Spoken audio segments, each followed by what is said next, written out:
Hey, this is More Than Velocity. I'm Bart Pear here with Jordan Oseguera and Ryan Croton, and today we've got a guest, Robert Hege, who's done a lot of different things. He's got a very unique background in baseball. And Jordan, I know you were talking when you were like, "Hey, this would be an interesting podcast to kind of get on." So why don't you set up how you met Robert, and kind of we'll go from there.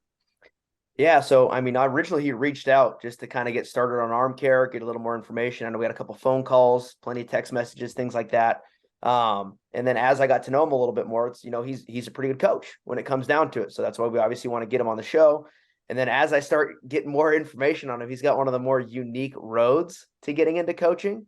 So I want to just kind of turn it over to him and kind of start from the beginning, highlight all your experience, how you got into this, because it's a pretty journeyed path, I guess you'd call that. It's got some strange trails in there that most people don't do. Yep. No, absolutely. Well, I appreciate it, guys. I'm excited to be here and just kind of, humbled just to be asked to do this. So thank you. Like Jordan said, my past is varied. It's a crazy journey.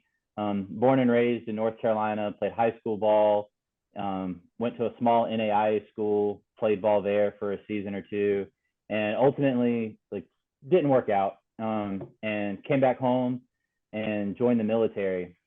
And so I ended up in the Navy, and they paid me to go back to school and get a degree and ultimately become a pilot in the Navy.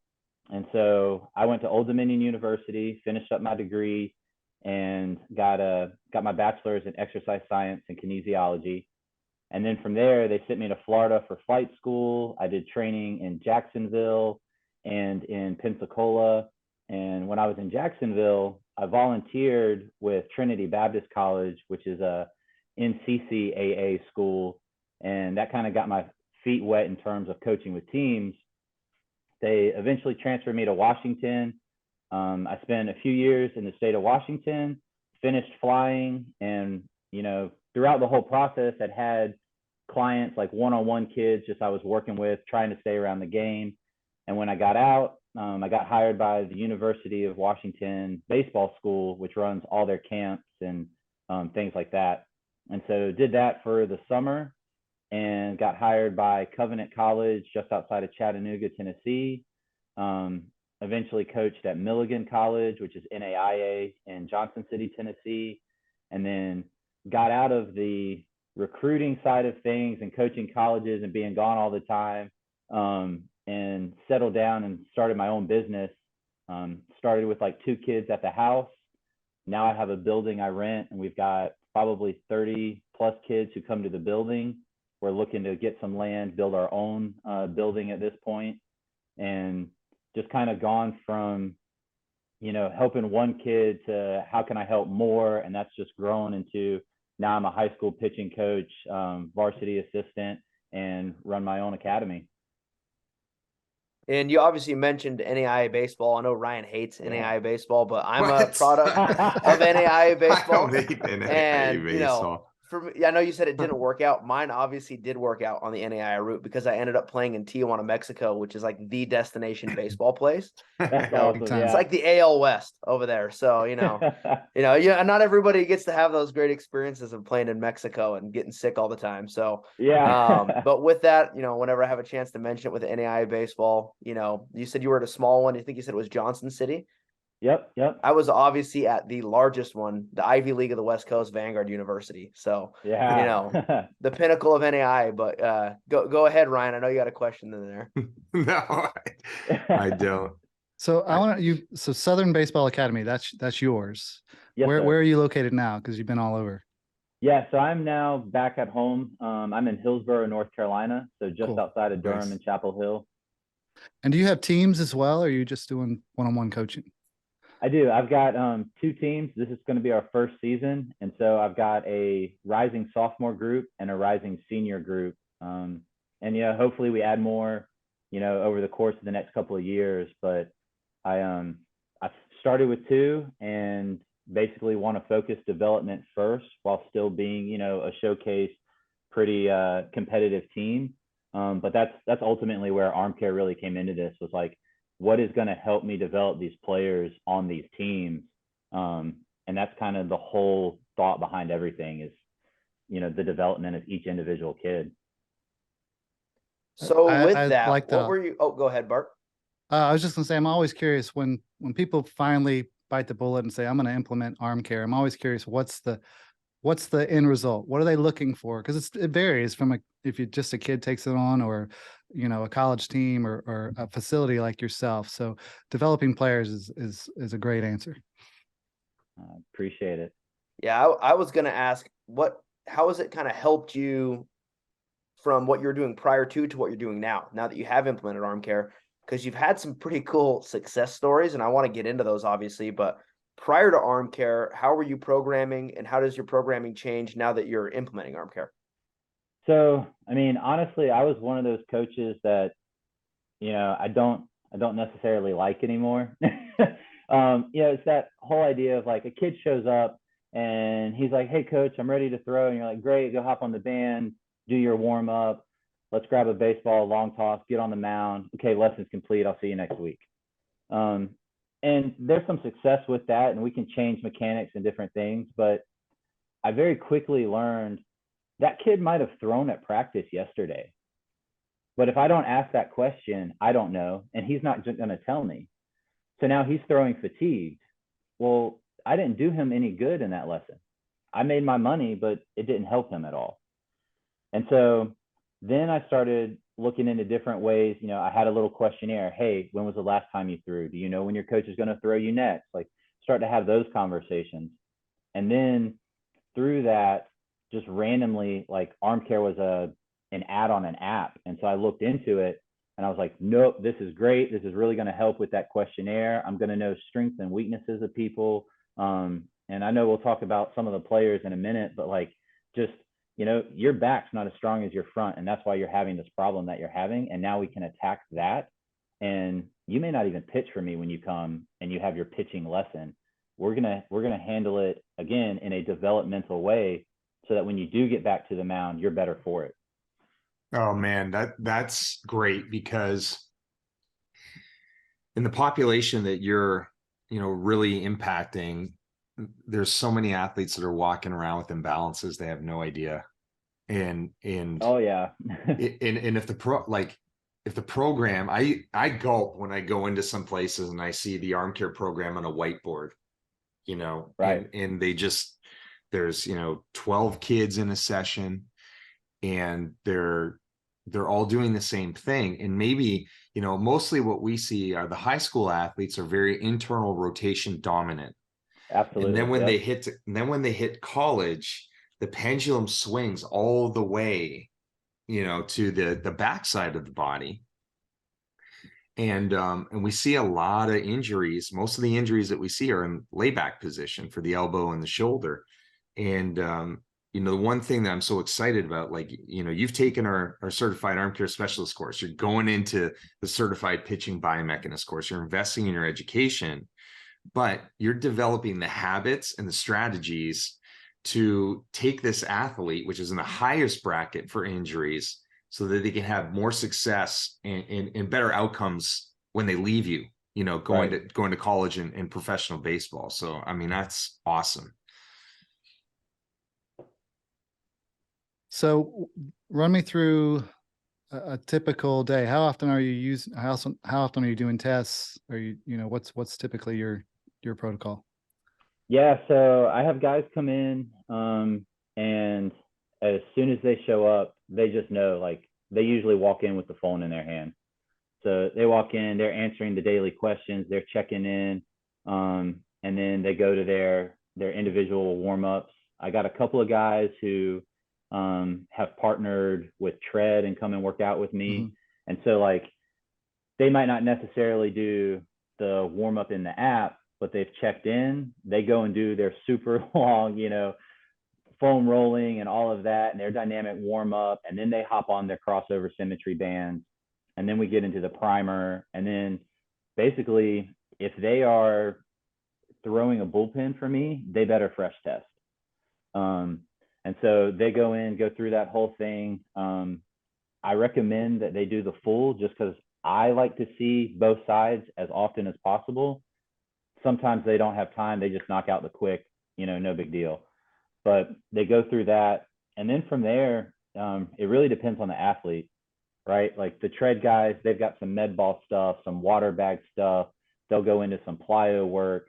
And while they're doing all that, I'm eyes on helping them correct anything, making sure they're doing all of that appropriately because they're 15, 16 years old, So I'll keep my eyes on them. A lot of the younger guys or guys who aren't on that program, we'll go into the core velocity belt, get them moving a little bit, free up the hips.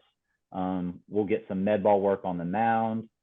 Depending on the kid and where they are with their strength, I've got some plyo drills that we will do.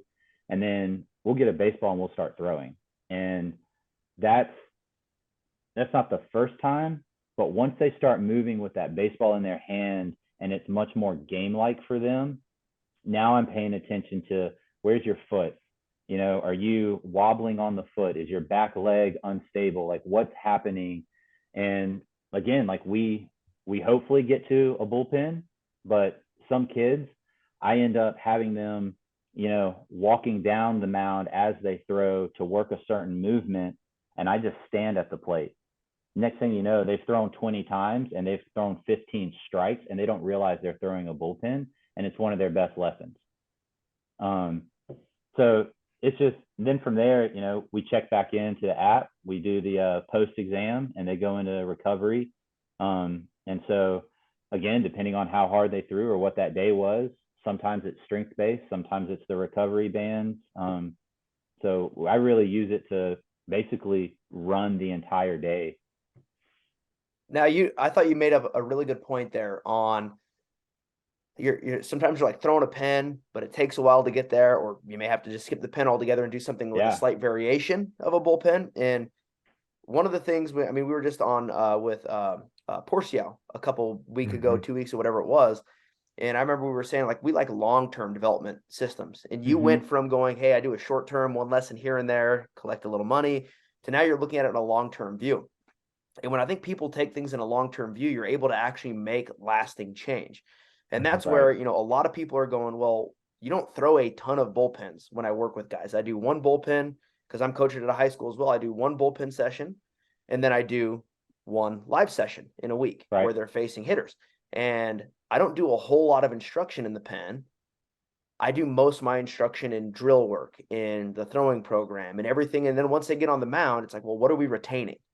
What have we actually, what have you figured out? Or then that lets me know, okay, well, what do we go back into our curriculum and then implement through our drills and our throwing program? And then they get a test themselves when they get on the mound. And that's kind of the way I view it. I'm obviously phrasing it differently than you did, but I heard some really cool things in there that make me go like, I know you had a pretty good grasp and a good understanding. And obviously I'm able to take notes on the things you say, which is awesome. I like doing that. But if you can go a little bit more in depth, if you don't mind, I don't want you to give away any industry secrets that kind of make you unique. But it's a very unique way that you're just described that is way different than most 99% of the other instruction that's out there. And I really want to make sure you highlight that because it really sets you apart on the way you teach pitching. Well, I appreciate that. I think it really stuck out for me, and it was time for me to like change how I did it when I had athletes coming into the high school season who had spent an entire off season with somebody or some company and they're actually injured and I have to get them healthy so they can pitch for me in a game. Or like the kid might be able to throw 86, 87 left-hand side and you're thinking, man, this is great, but he can't throw it for a strike whatsoever when you put him in a competition setting. So I had to start saying, am I sending guys out into the world who are that player? Am I giving that player to somebody else? And I'm not helping that other coach or that player whatsoever. And so I really like, that's when it really clicked. Like you have to change something and you can't just make a kid feel good because he hit a PR today. I don't care if he's down 10 miles an hour. Did he get better? Is he moving better? Can he look at this video and say, holy cow, coach, that's a different delivery. And like, I didn't feel stressed today. Like my arm's not tired today. Great. Now we're making changes. You see, then, go ahead, Ryan. Sorry. Yeah. It's amazing because, you're taking this lens as a protector, this, like, Yeah. when I saw, when I saw ArmCare at the beginning, when I was in Major League Baseball 1, I thought the ad was BS. When I saw Joe Beimel throw 94.6 or something in a bullpen, I'm like, are you kidding me, man? Like, Jordan and I, we tracked bullpens for like a whole season in Major League Baseball just to understand what kind of velocity decrement you have. Because I looked at Right. that, I went on Fangraphs and like, this guy hasn't broken 88.9 on a fastball in a game.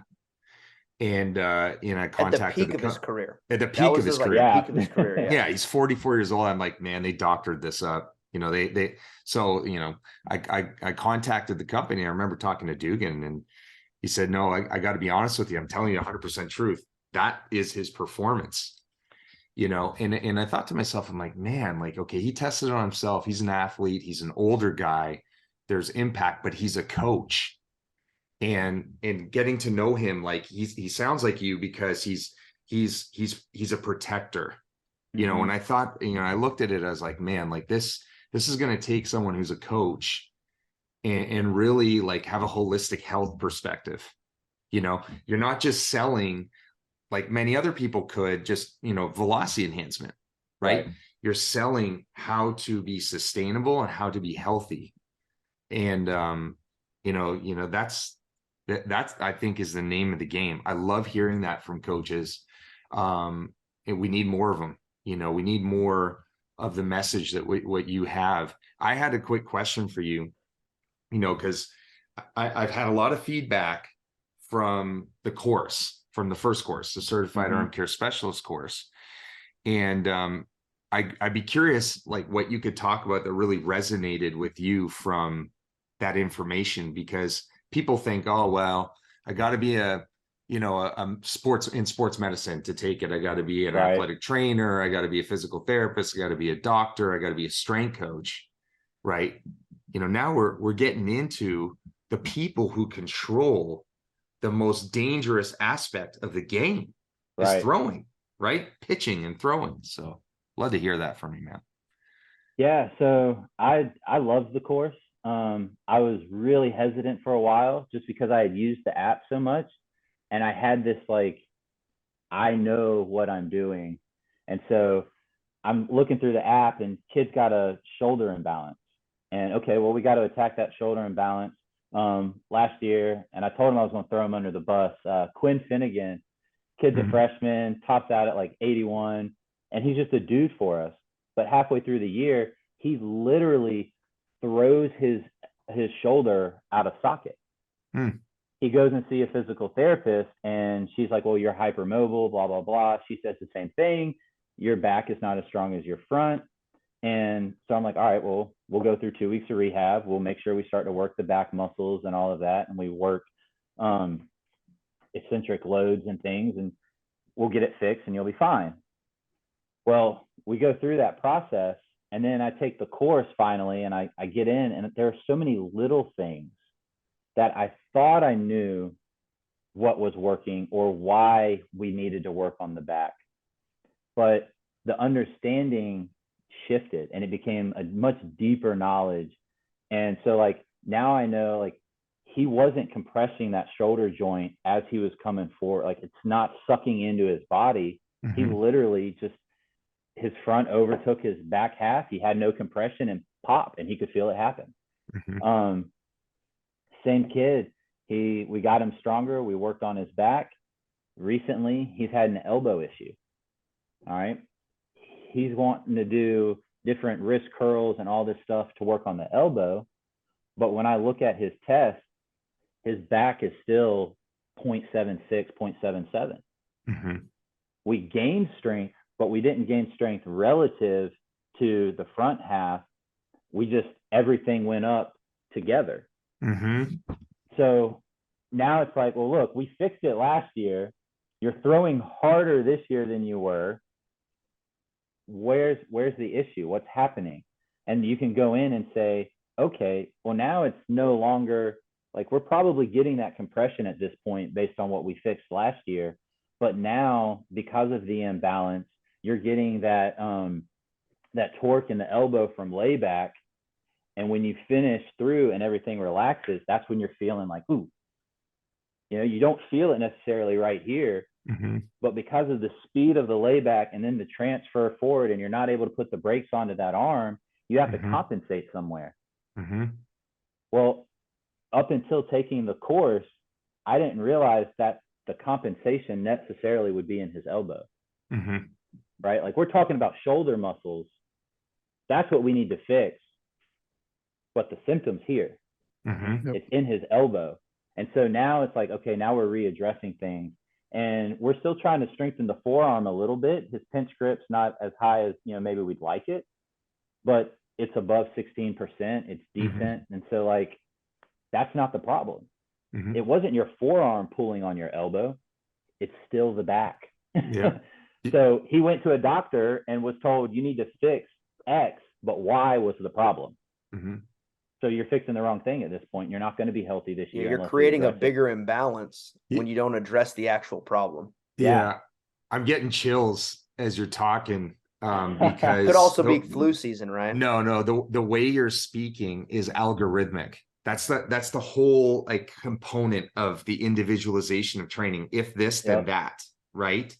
And the way you're communicating is the spear model. It's like, you fix strength. You realize that strength was low, and then, you know, probably velo went up, so the power aspect is improving, right? And he's able to sustain more throws per season, not maybe as fatigued. Now he's got the endurance, right? But then you hit that A of the spear, you're like, okay, there's still an asymmetry.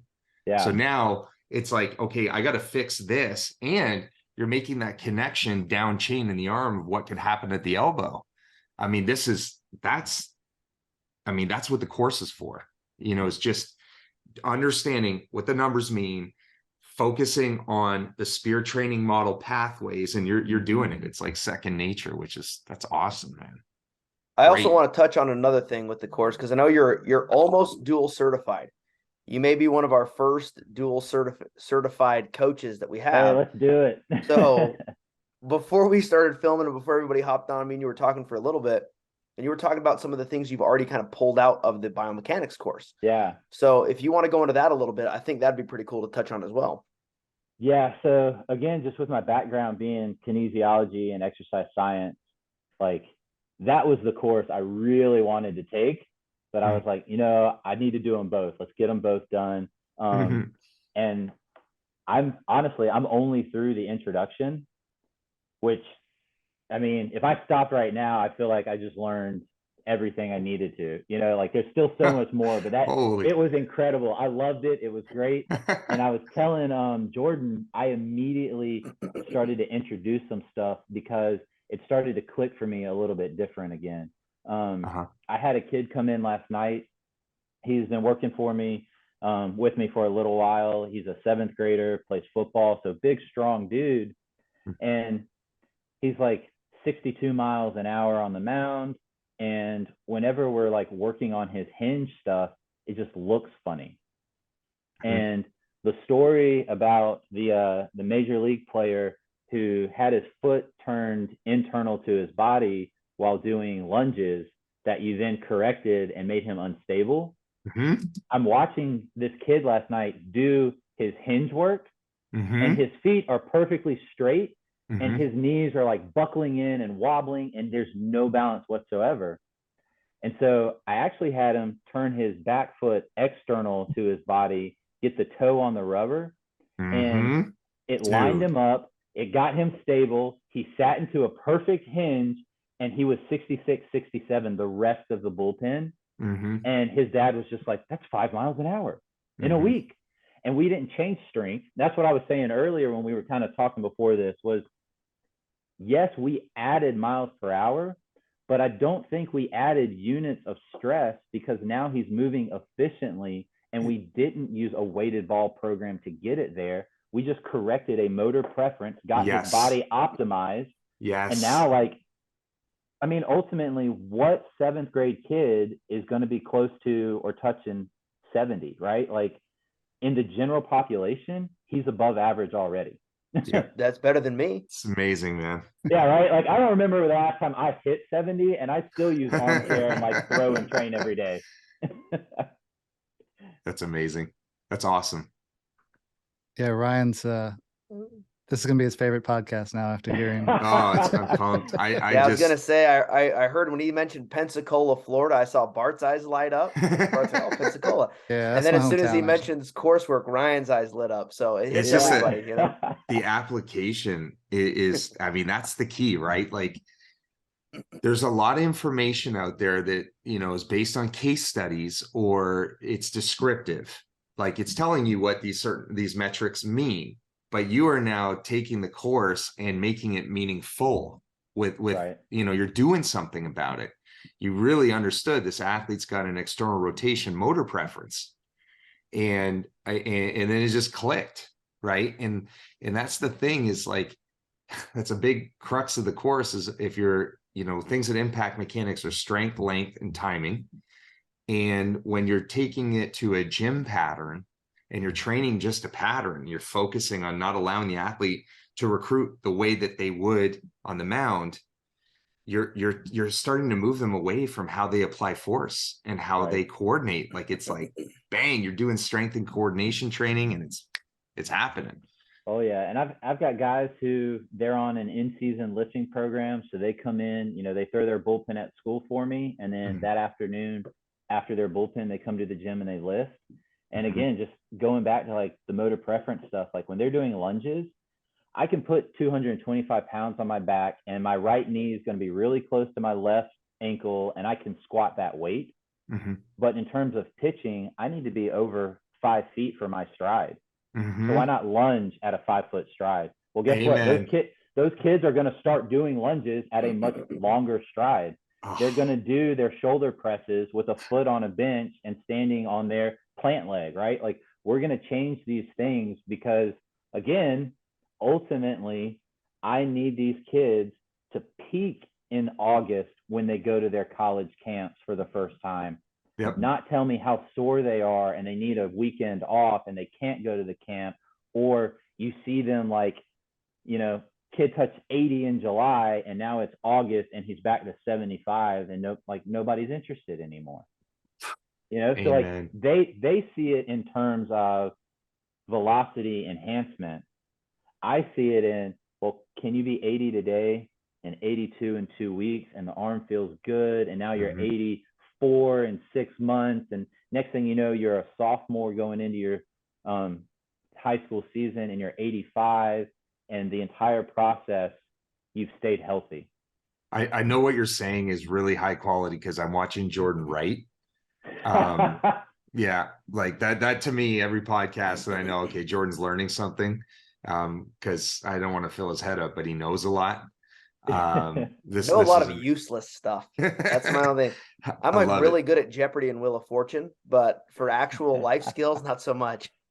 Yeah, well, I don't know how much y'all, you know, have worked with people who work with like tread or whatever, but like going back to Quinn Finnegan again, like he and I have worked together for 3 years, and I have never felt any type of pressure or anything when he brought on a physical therapist to work with us or to see him every couple of weeks.